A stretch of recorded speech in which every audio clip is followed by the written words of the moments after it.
জানি না, কিন্তু আমাদের কাছে মনে হচ্ছে তাদের কথাবার্তা এবং বডি ল্যাঙ্গুয়েজ, বিভিন্ন আচার আচরণে, যে তারা সম্ভবত যদি কোনোভাবে ক্ষমতায় আসতে পারে তাহলে নারীদেরকে তো তারা গৃহবন্দী করবে, পুরুষদেরকেও তারা ব্যক্তি স্বাধীনতা হরণ করে তাদের চাপানো নীতি আমাদের উপরে চাপিয়ে দেওয়ার চেষ্টা করবে এবং ব্যবসা আরো সম্প্রসারিত করবেন, যাতে করে আপনারা এখানে কর্মসংস্থান তৈরি করতে পারেন। এবং আমাদের এই অঞ্চলে অনেক বেকার যুবকরা রয়েছে, তাদেরকে আপনারা কর্মসংস্থান করে দিতে পারেন। সেটার জন্য আমি যদি আগামী 12ই ফেব্রুয়ারি নির্বাচিত হই, আমি আমার জায়গা থেকে সরকারি পর্যায়ের যে সকল সহযোগিতা ব্যবসায়ীদের প্রয়োজন এবং পুস্তক বাধাই সমিতি সহ অন্যান্য যারা ব্যবসার সাথে যুক্ত রয়েছেন,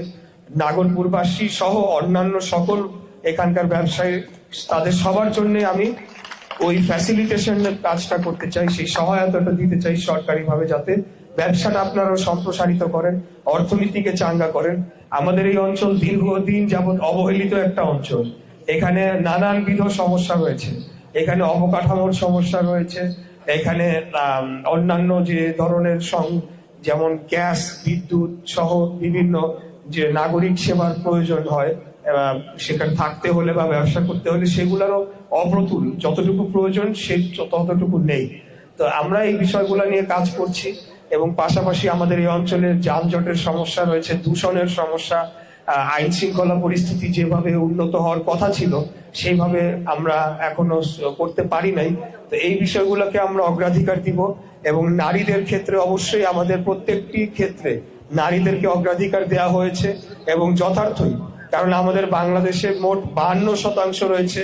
নারী ভোটার এবং ঢাকা 51.6% নারী ভোটাররা রয়েছে। তাই আগামী দিনে আমাদের এই বাংলাদেশের ভবিষ্যৎ কোন দিকে ধাবিত হবে সেই সিদ্ধান্তটা কিন্তু বলা যায় অনেকটা নারীদের হাতেই রয়েছে। তাই আমি বিশেষ করে নারী সমাজ, আপনাদের মাধ্যমে যারা নারী ভোটাররা রয়েছে ঢাকা 6 এবং সারা বাংলাদেশে, তাদের উদ্দেশ্যে বলবো যে আমাদের প্রতিদ্বন্দ্বী রাজনৈতিক দল বা একাধিক দল যারা রয়েছেন, তাদের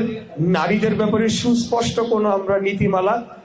জানি না, কিন্তু আমাদের কাছে মনে হচ্ছে তাদের কথাবার্তা এবং বডি ল্যাঙ্গুয়েজ, বিভিন্ন আচার আচরণে, যে তারা সম্ভবত যদি কোনোভাবে ক্ষমতায় আসতে পারে তাহলে নারীদেরকে তো তারা গৃহবন্দী করবে, পুরুষদেরকেও তারা ব্যক্তি স্বাধীনতা হরণ করে তাদের চাপানো নীতি আমাদের উপরে চাপিয়ে দেওয়ার চেষ্টা করবে। তাই